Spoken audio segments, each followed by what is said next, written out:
Have you ever dreamed about starting your own business? Well, I have a very, very special treat for you today because I have my first ever guest on the show, Heidi Hitchman from Summit Outsourcing.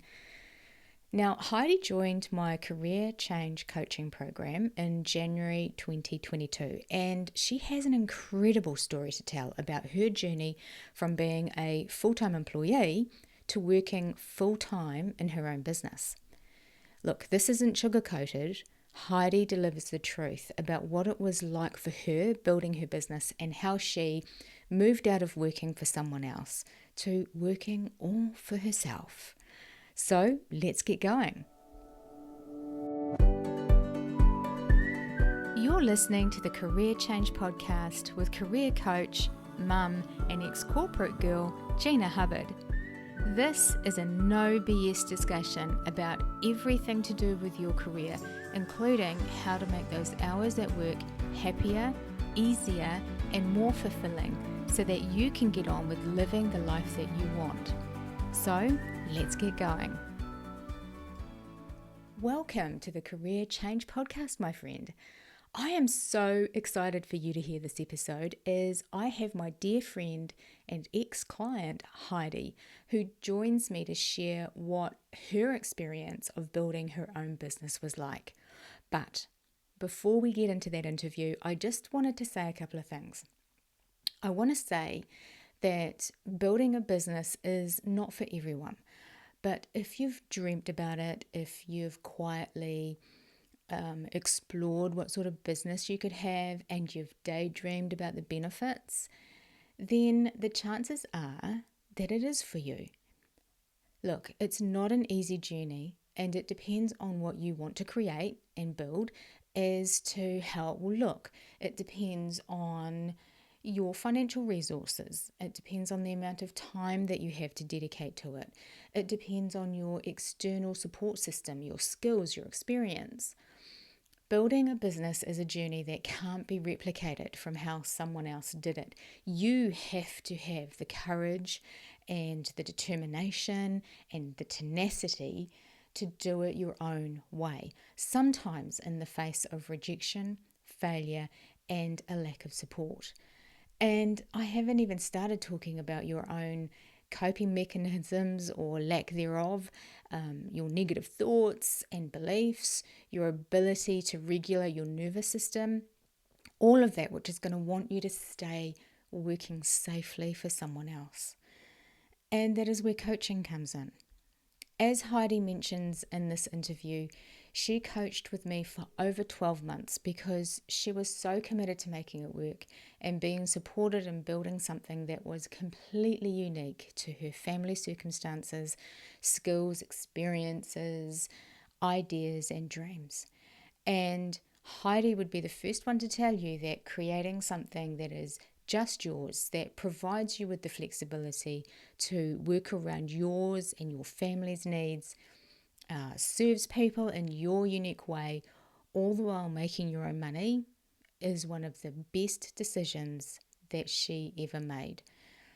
If building a business is what you want to do, even if you just want a little side hustle, then I encourage you to seriously explore how that can look, because if you've been dreaming about it, then I truly believe that you have what it takes to have what you want.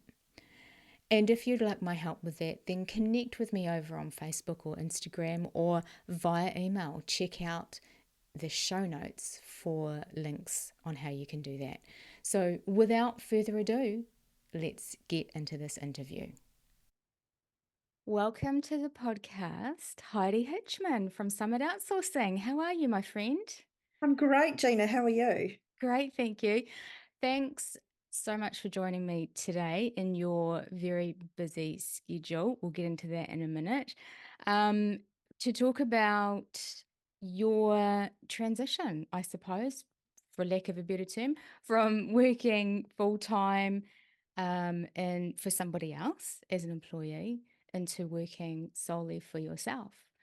So, why don't we get cracking? Why don't you tell me a little bit about who you are?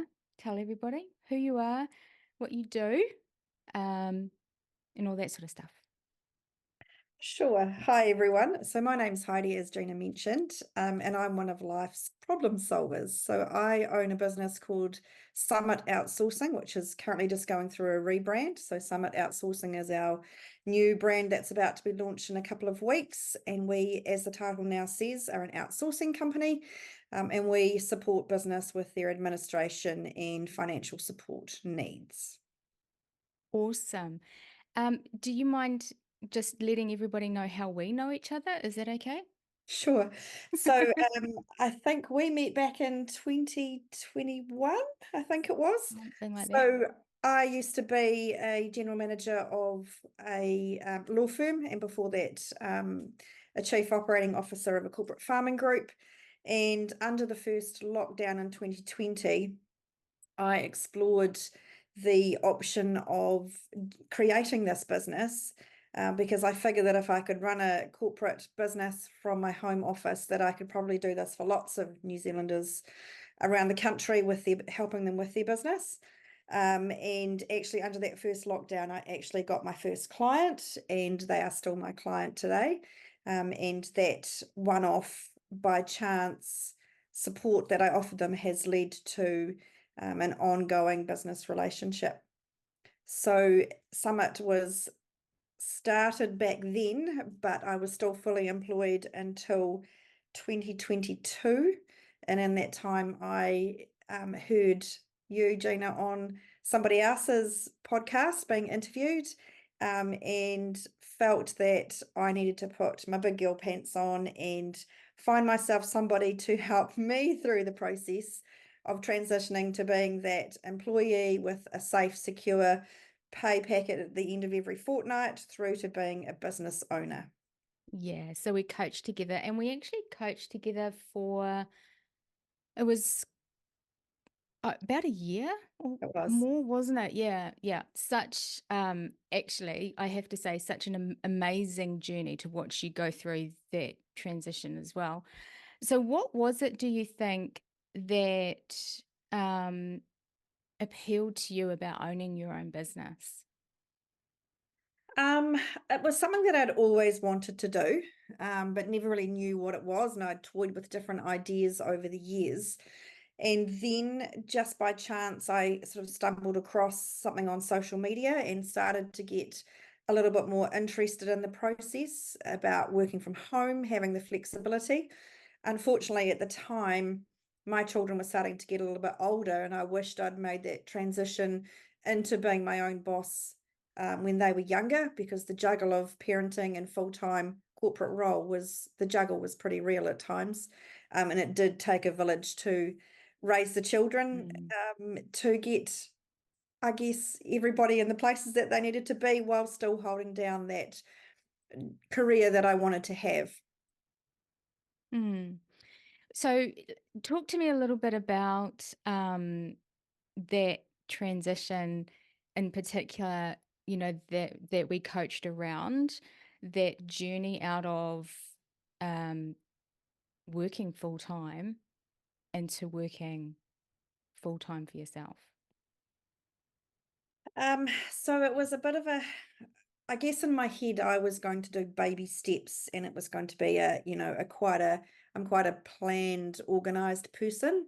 So the whole thought process around it was to start making the journey, but a very calculated sort of journey of sorts, because that's just who I am as a person. Everything's planned.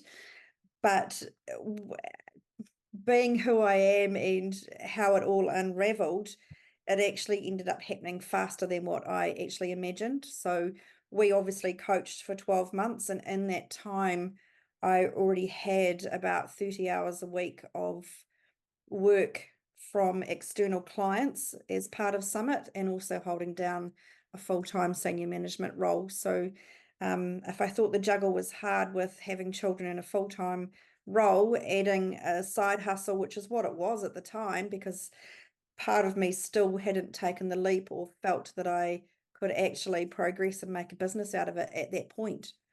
But a pretty serious side hustle, because 30 hours is actually another, I think 32 hours is classed as a full time role.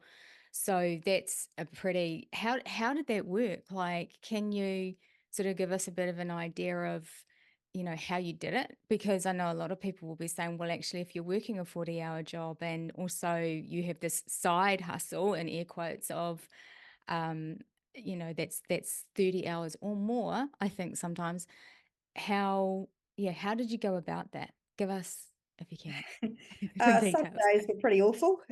So I used to travel a bit for my role as well. So, and it wasn't just 40 hours. When you get to that senior management space, you're probably pushing more like 50 or Mm, 60. So I ended up having, while we were still coaching, actually having a an employee. So I ended up having a subcontractor in the mix to help do the day-to-day work under my direction. And then I would top up the end of my day with more work when I got home from the office.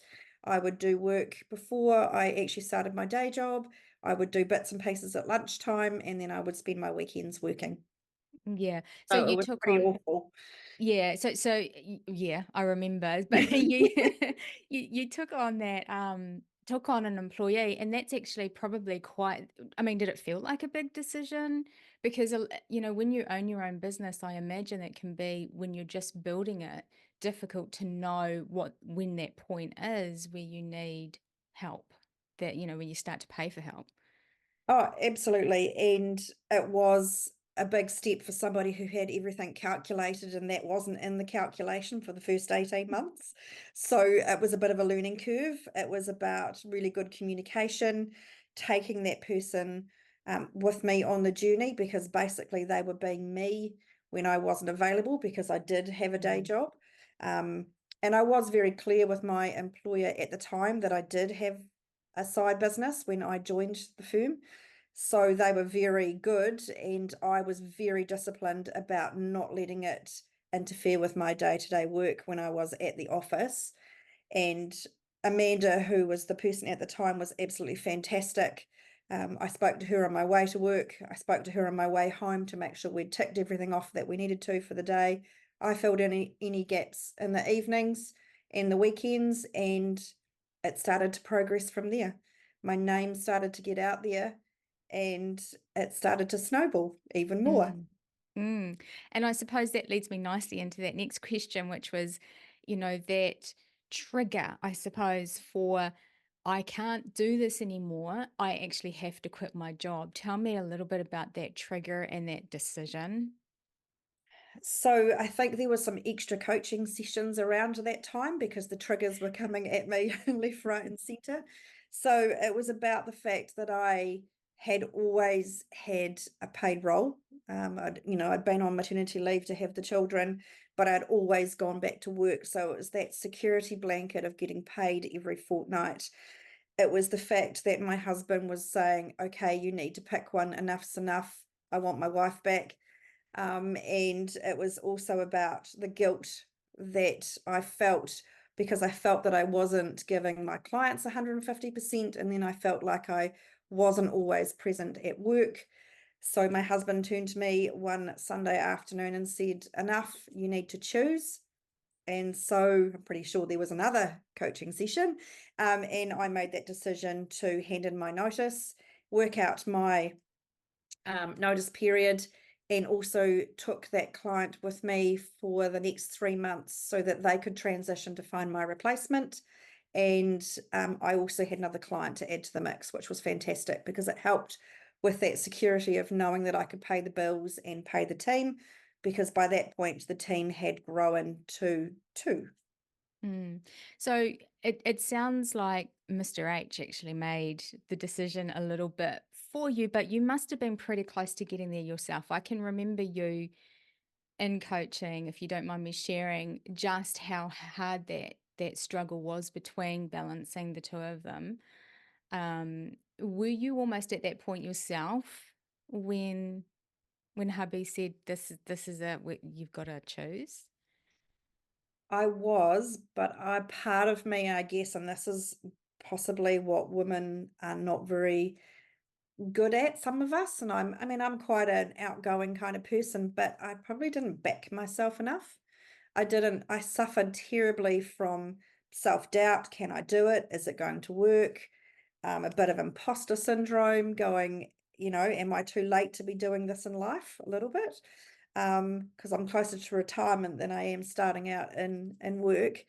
And he was the one that actually did cement the fact that he was my best cheerleader. He was fantastic. And he said to me, "What's the worst that can happen? Take the leap. What is the worst that can happen?"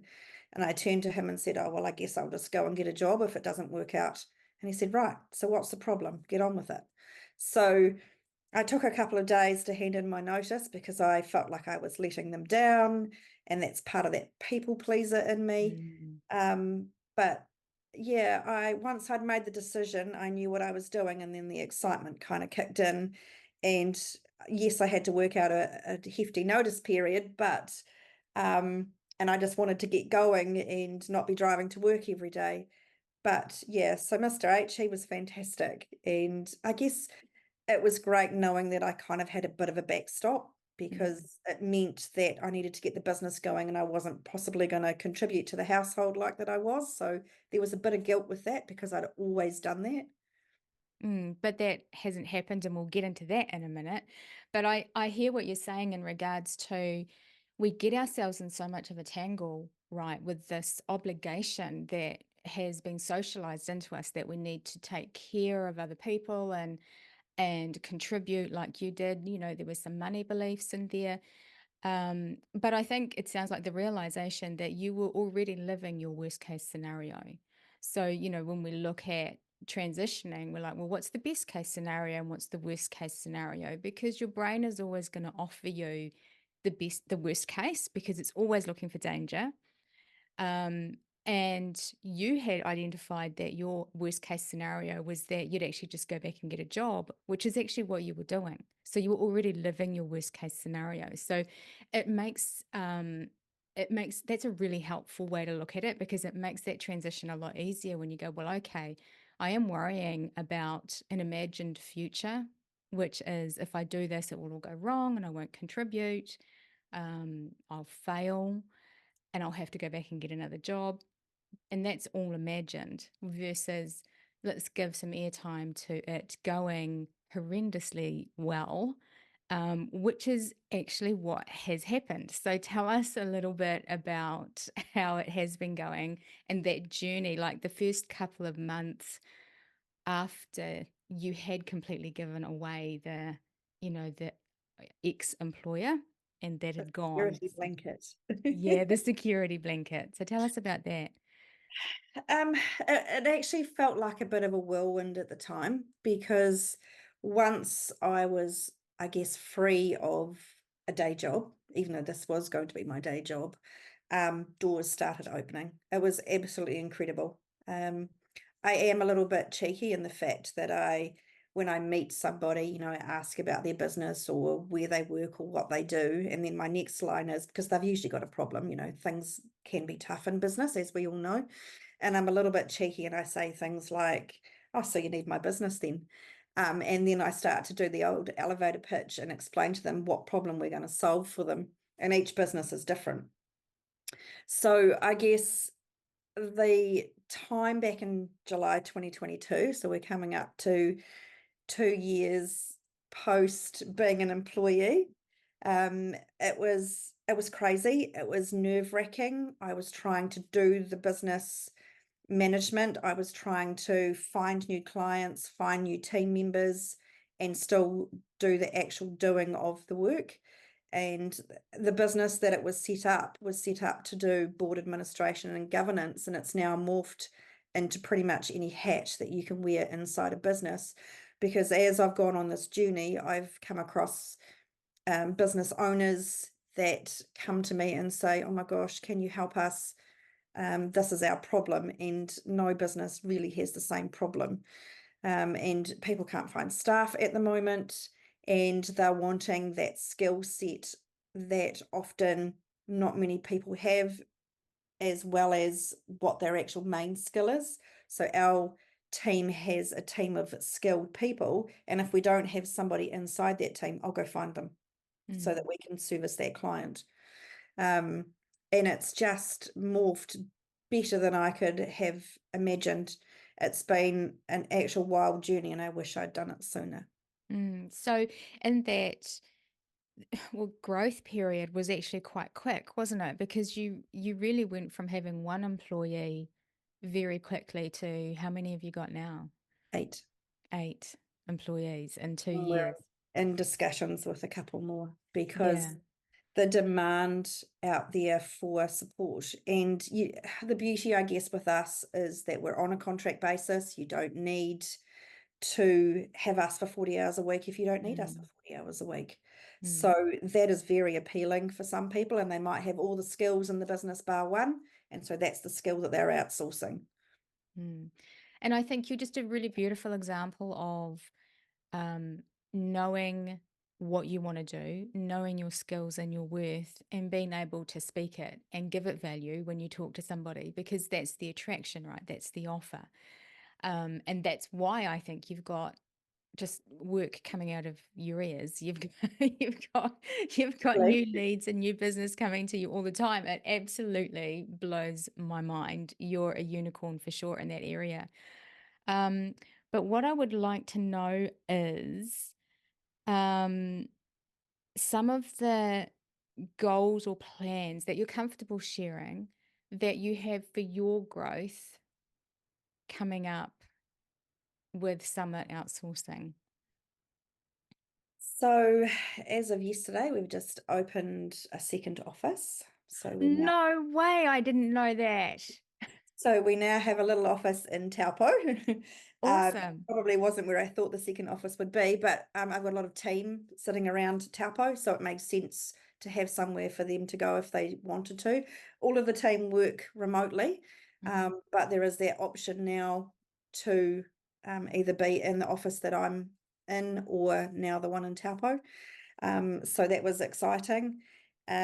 Goals, I would like to open some more offices, have more team members, which we are trying to do madly because of the fact that we do have a waiting list at the moment. But as soon as I've got team members, those people will be onboarded. And I'd actually love more clients because it's so nice to actually be able to help people in business because business is hard and it's lonely. Mm, And we are that, I guess, independent support. We're not your accountant, we're not your lawyer, and we're not your spouse. We're there to do the work, be supportive, an ear if you need to listen, if you need someone to listen to anything that's not going right in business. And we do the very best that we can for everybody that comes into the Summit Outsourcing family. mm. So, what do you think is like in that transition is the biggest thing that you learned personally about yourself? That I probably had more to offer than I had probably given myself credit for, that I was probably more capable than I actually thought I was. And I wish I'd actually taken the leap of faith earlier than what I did.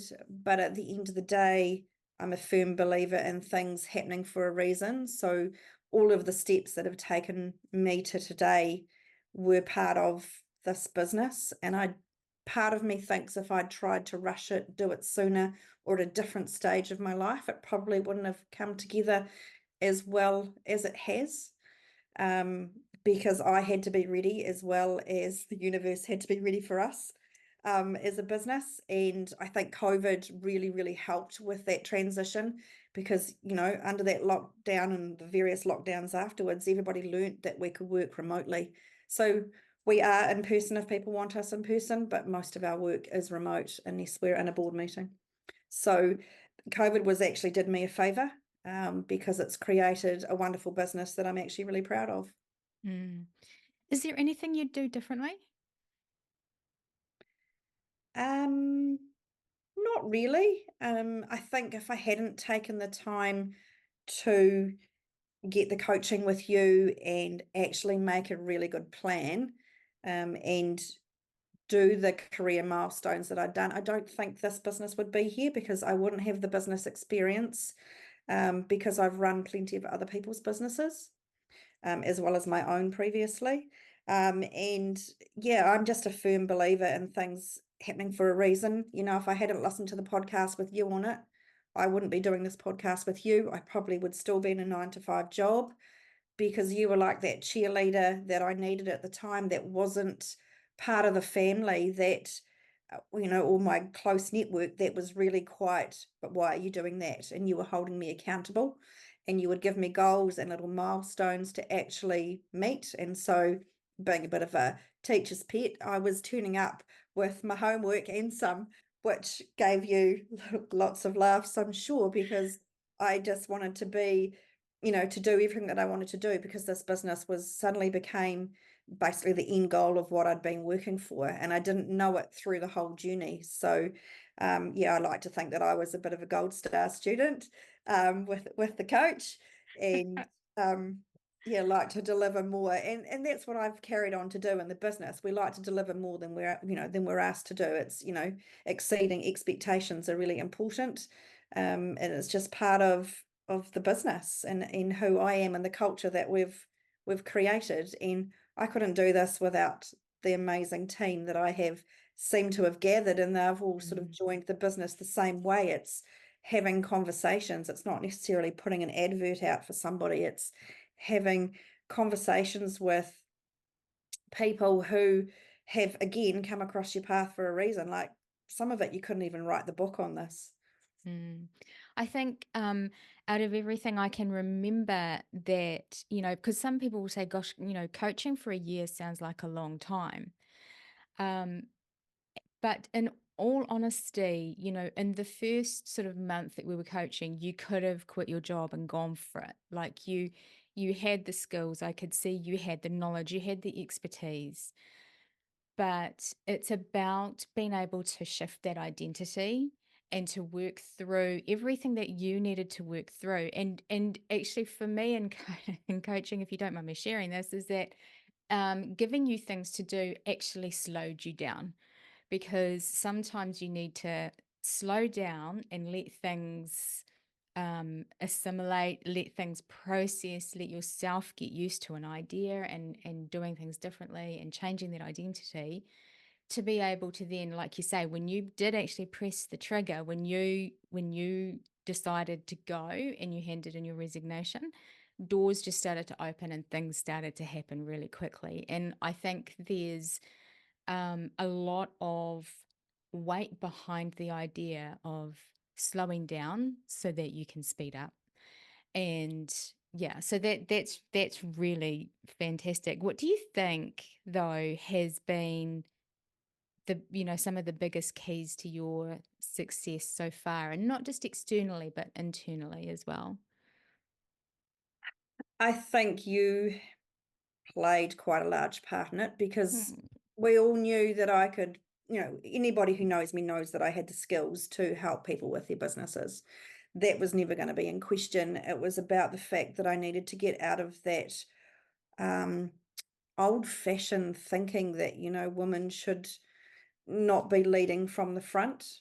It was my 12 months of coaching was not about having to educate me on the skills that I needed to do, had to run a business, because that's what I do.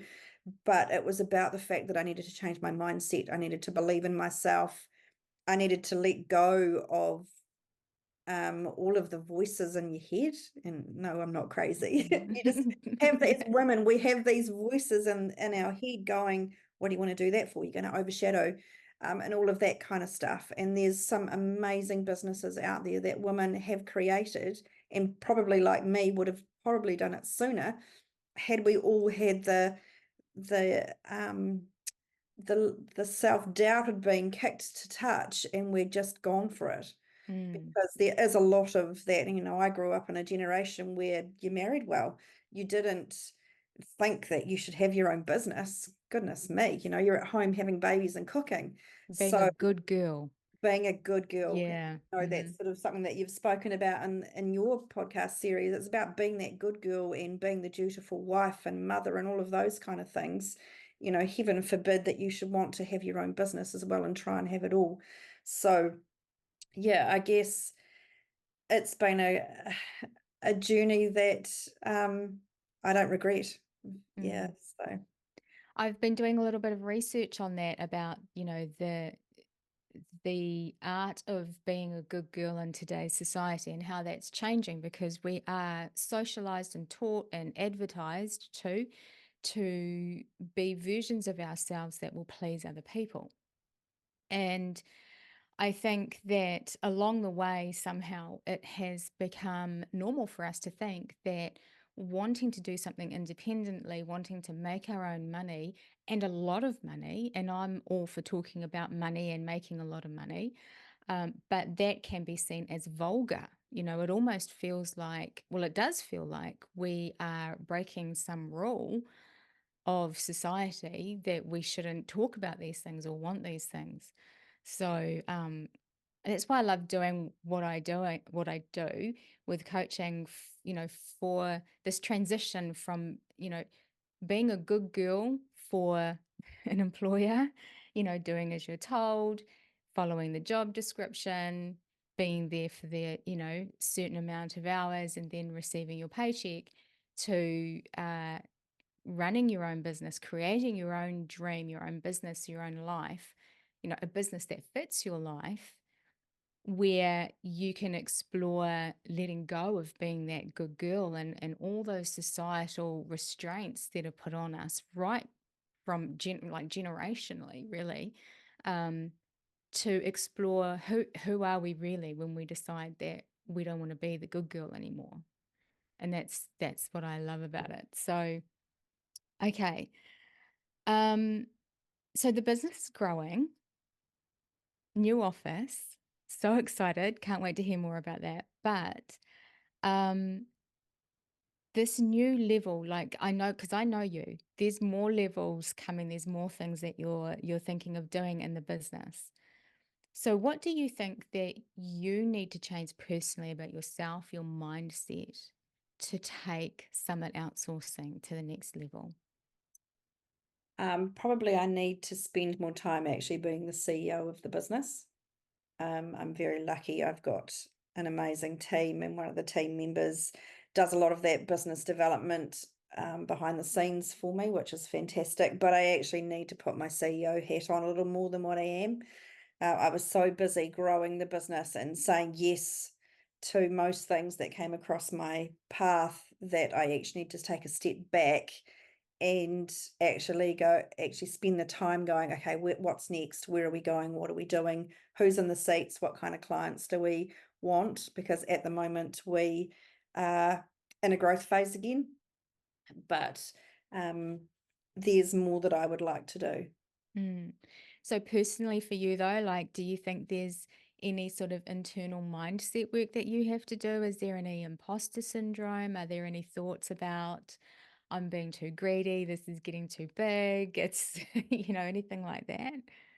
Oh, I think from time to time those kind of thoughts, pop into your head. I didn't set this up to be anything more than me. And it was just something for me to be able to do. I was my own boss. I was just going to have enough clients that would fill my 40 hours a week. And then as I've said previously, the business just started to grow because there's so many businesses out there that need that support. Mindset wise, I think I probably need to change my dialogue a little bit, and the client or potential client needs to understand that I'm not always going to be the person doing the work. So Mm. that's a bit of a transition for me at the moment, because I do a lot of the work, but the team are starting to, it's that mindset change of, the client will cope. They're joining Summit because of what we can do, not the fact that it's me. And I Mm. guess that's that mindset change that I'm going through at the moment. And it's having those conversations going, yes, Summit can help you, but it's going to be Gina or whoever it is that is going to be doing the work.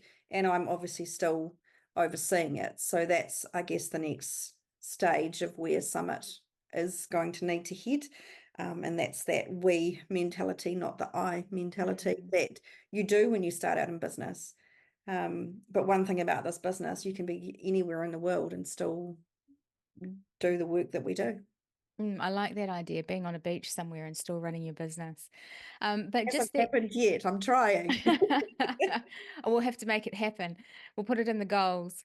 I think that that's a really important transition for any business when you have to take yourself out of the doing, out of the being inside the business to working on the business, like you say, being that CEO, because not only is it an identity shift for you, but it's also an opportunity for your employees to take their ownership and accountability inside Summit to the next level because they're able to own, I suppose, the client more, and be a little bit more independent with the client. Obviously, always having you there, but do you know what I mean? Does that make sense? Well, the irony is that's what I preach to the client about, outsourcing a part of their business so that they can concentrate on growing their business. So, a bit like the builder with the worst house on the street, that's probably what I'm doing. So Yeah. yes, so now I'm starting to block out CEO time in my calendar to actually be the CEO of Summit.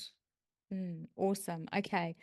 So, knowing what you know now and the journey that you've been through, if you could go back to Heidi, and you've probably already answered this, but if you could just reiterate it, if you could go back to Heidi who's just starting this journey, what advice would you give her?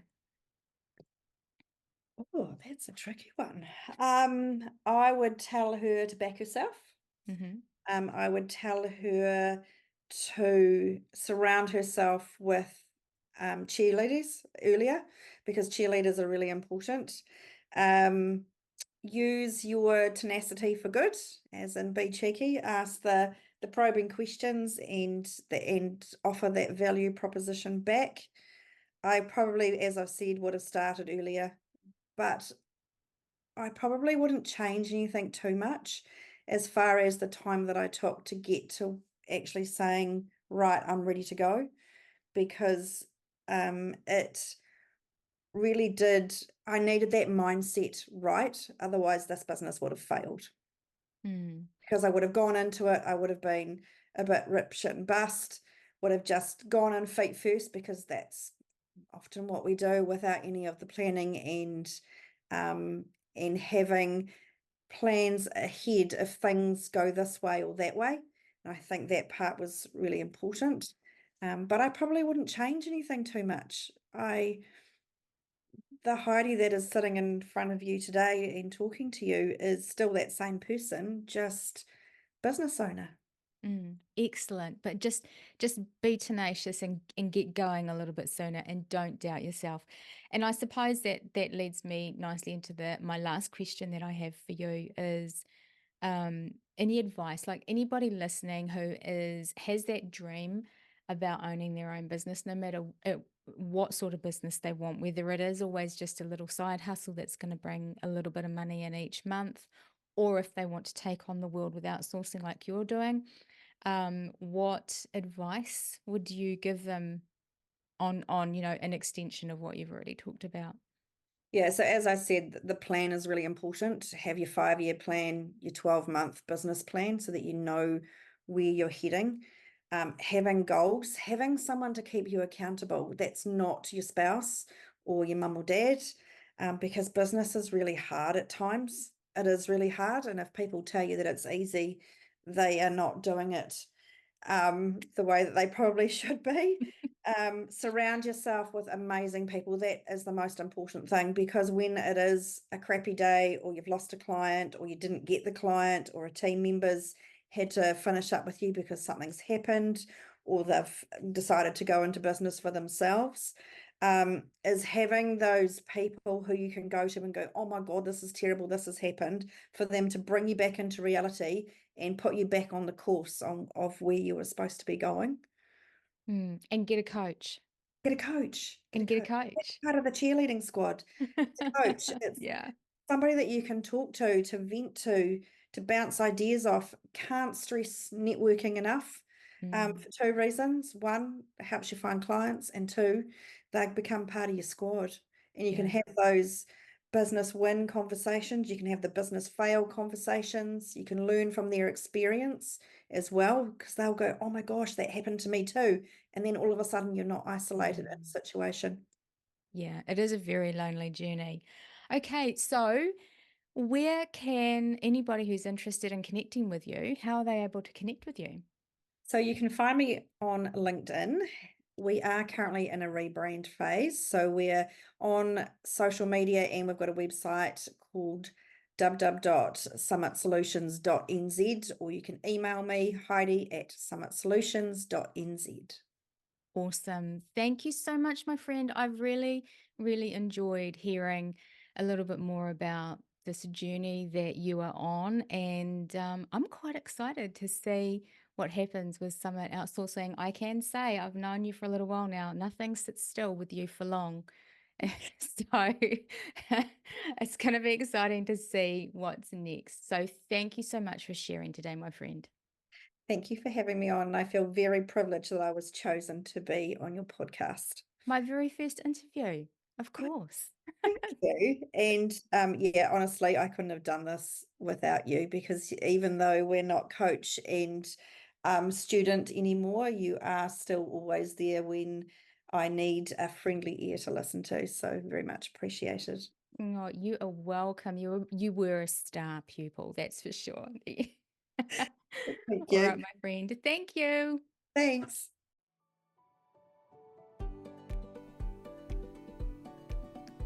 Hey there, are you ready to know exactly why you can't make any progress in your career?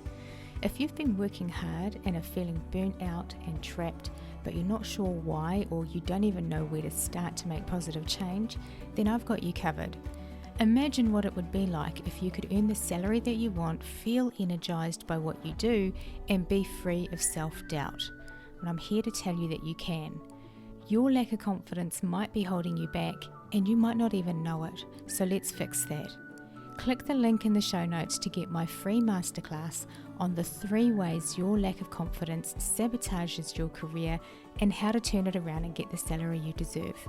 Inside, you'll learn the 3 key ways you might be sabotaging your own career, how these show up for even the most accomplished and self-aware women just like you and me, and how to get your mojo back, reclaim the power in your career, and start finally earning the salary that you deserve. Born out of the blood, sweat and tears of going through this myself and the hundreds of hours of coaching women just like you to their own career success, the 3 ways I'm teaching in this training are little known and hardly talked about. So head over to the show notes now and click the link to get the free and instant access to this masterclass.